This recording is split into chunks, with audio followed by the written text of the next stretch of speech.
Hi everyone, welcome back to the channel. In today's video, I'm going to show you exactly how to get the eye ore in the Forge on Roblox.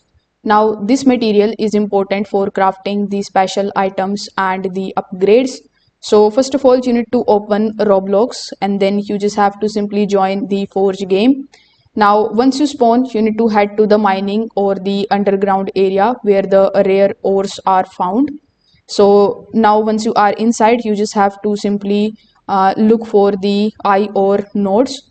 Now these usually have a unique look as compared to the normal ores. So you need to move around carefully and you need to scan the area.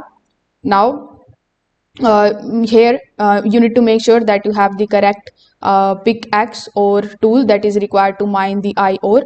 Without the right tool, the ore will not drop. After that, you need to mine the eye ore fully and collect it once it breaks. You may need to mine multiple nodes to get enough pieces.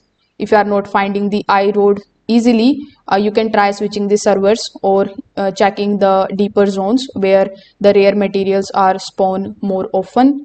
If this video helped you out, make sure that you like this video and subscribe to the channel.